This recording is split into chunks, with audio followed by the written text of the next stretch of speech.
A simple path memorizing robot car repeats the action or path that is stored into its memory.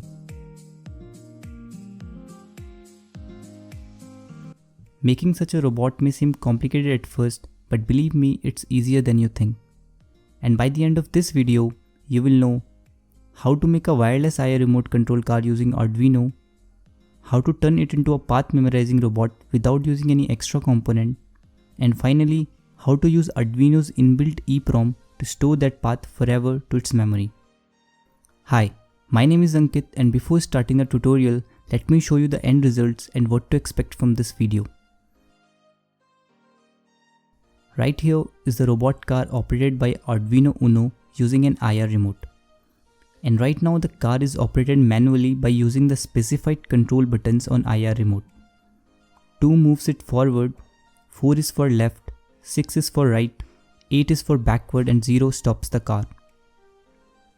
The first time you run the robot car after powering Arduino, it automatically stores the path in its memory.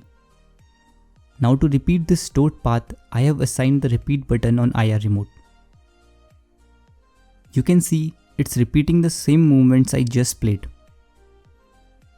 Now in order to store a new path or sequence, you have to delete the current stored sequence first by pressing this button. And finally, to store the current path permanently to EEPROM, the function button is used. And to play it back, the fast forward button is assigned. Apart from all this, if at any point of time during operation, the robot runs into some error, you can easily reset Arduino by pressing the red button. Please note that you can choose any button you like for any certain operation mentioned above in the code section.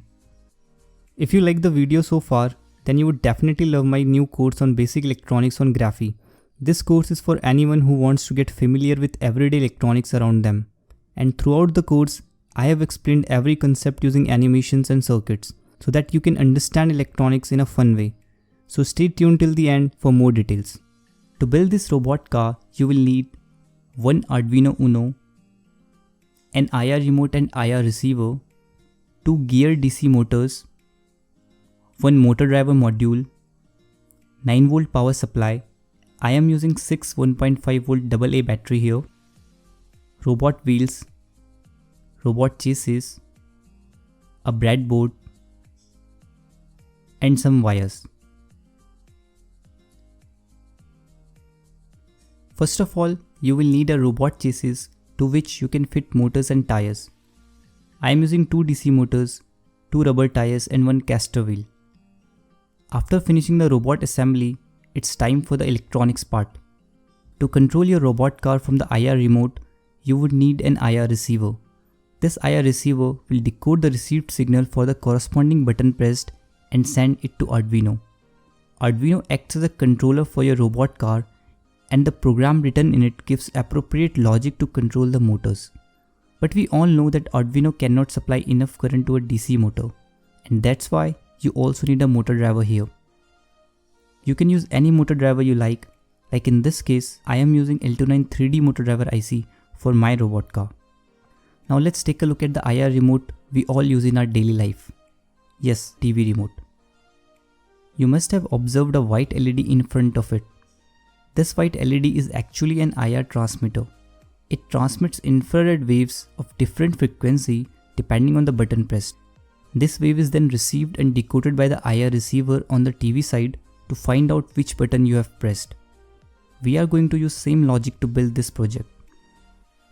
Now in order to distinguish between the buttons, each button is given a unique frequency.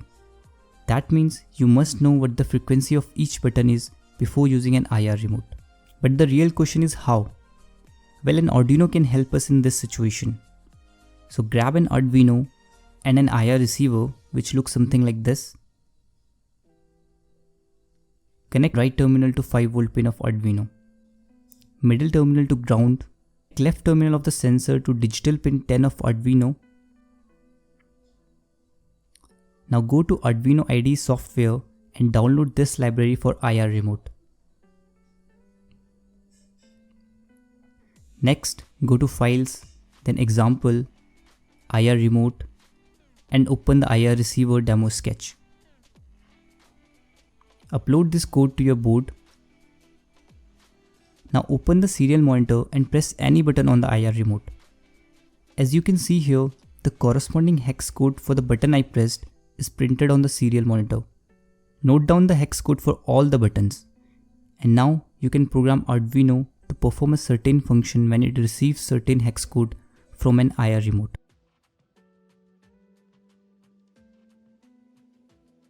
Connect the motor driver IC to your Arduino board and DC motors. I am using L29 3D IC here, and this is the circuit diagram for the same. If you are also using L29 3D, then connect it as shown in the circuit diagram. And if you want to know how to use it, you can watch my previous video on LM35 temperature sensor. Now that I have finished the circuit connections, it's time to move on to the Arduino code. This is a simple IR remote control car program without any memorizing functionality. End goal is to control the car using IR remote buttons. So first of all, download and include the IR remote library from the library manager. Next, write some macros so that you can easily change the Arduino pins directly from here. Let's take a closer look at the code. Motor drivers IN1 and IN2 for the left motors are connected to 2nd and 4th pin respectively. Similarly, IN3 and IN4 to 5th and 7th digital pin. And IR receiver is connected to digital pin 10. The following two commands are copied from the previous program we used to generate the hex codes. Now define the hex codes for all the buttons you need in order to control the car. For example, to move the car in forward direction, I am using the button number 2. For left, button number 6. For right, button number 4. And for backward, button number 8. Whereas to stop the car, button 0.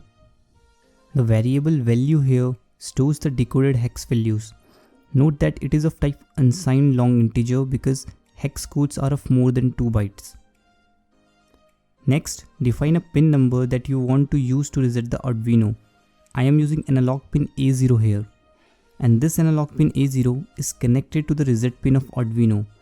And to reset the Arduino, this A0 pin needs to be high. So whenever you want your Arduino to reset, just use the command digital write A0 high.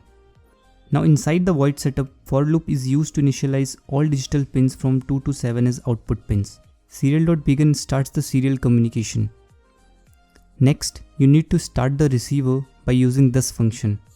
Now inside the void loop, I have used a conditional statement if. If receiver receives some data, store the decoded result in variable value and print it on the serial monitor in hex format. And once that's done, the receiver is ready to receive the next value. Now you have to compare the hex data stored in the variable value with the hex code defined at the beginning of the code. And to compare this, we need to pass this decoded value to the check instruction function. The check instruction function is void because it returns nothing and takes a long integer type value. To compare the values received, I am using switch case here. You can use if-else statements if you like. So if the variable value is equal to the forward macro we defined earlier, perform go forward function and break out of the switch statement. But if it's not equal to the forward macro, check if it is equal to left macro and so on. And if it is not equal to any of the cases or so defined macros, simply make the variable 0 and break out of the switch statement. The important statement added here is reset. Whenever you press the reset button on IR remote, analog pin A0 becomes high and resets the board instantly. Now suppose you press the defined forward button on IR remote. Go forward function will be executed, which is defined below. And when we are inside the go forward function, then car performs the forward movement by executing another function. And inside this function, we are making IN1, IN3 high and IN2, IN4 low. This will move both the motors in forward direction. Please note that all movement functions are defined separately here. I did this because in later programs we would need these specific instructions several times inside the code. And now it's time to upload the code to Arduino. As you can see, the car is executing the movements perfectly. Now that we have finished the basic IR remote control cart, let's program it for the path memorizing robot. We will continue the last program for this. First, you have to add 2 new macros for hex codes. one for repeat button and other for delete button. You can use any button you like. I am using these two. Next, the variable seq or sequence tells you how many movements have been executed till now. And this sequence array stores the executed movement represented by an integer. For example, if you move the car in this sequence, first forward, then left turn, then forward, then right turn, and then forward again. The array in this case should store 1 in its first element, which is also the current sequence value, that is array 0 equals to 1. Then 2 in array 1 and so on. Note that total number of movements you can store depends on the array size limited by the program memory. In this case, I have defined the array size to be 50, which means maximum movements that can be stored and repeated is 50. Next are the counter variables. These counter variables let you know how many times the same path or movement is repeated. Since there are 5 different movements defined, you need 5 counter variables. One for forward, one for left, one for right, one for backward, and one for 0. Now the time taken in executing the first forward movement is stored in the 0th element of total forward time array. For the second forward movement in first element of total forward time array, and so on. And the current time 0 variable keep track of the time for current forward movement. Similarly, total left time array and current time 1 for the left movement and so on. So these were all the variables you need in this section. Now I have tried to explain the code further explicitly through the comments. So please go through the code yourself, and I'm pretty confident that you will understand it in no time.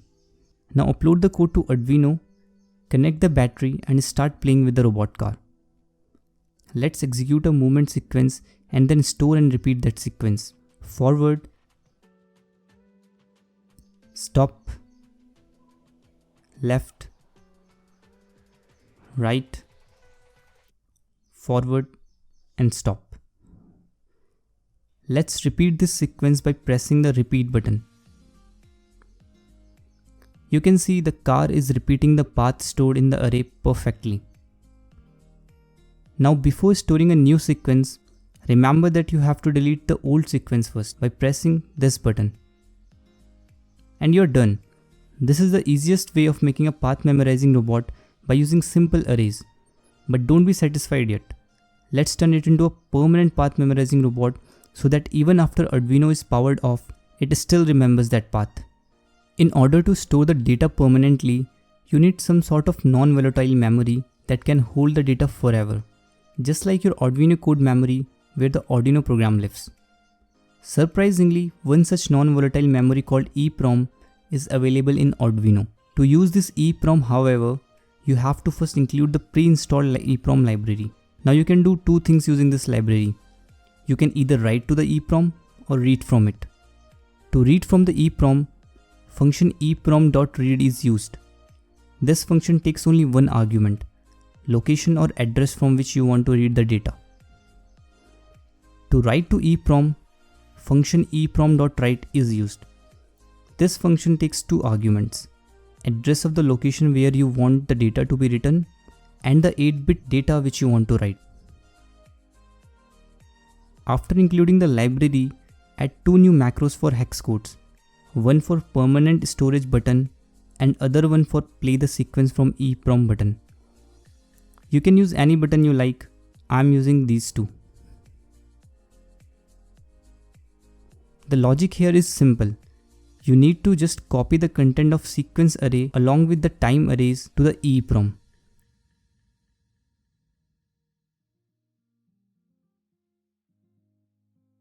And then read the content back from the EEPROM whenever play the sequence from EEPROM button is pressed. Again, I have explained the code further explicitly through the comments, so please go through the code yourself, and I'm pretty confident that you will get what's going on here. Now upload the code to your Arduino board and connect the external supply. So finally, the time has come to test all the features of the path memorizing robot. Right now there is already a path stored in EEPROM, so let's reset the board and see if it works or not.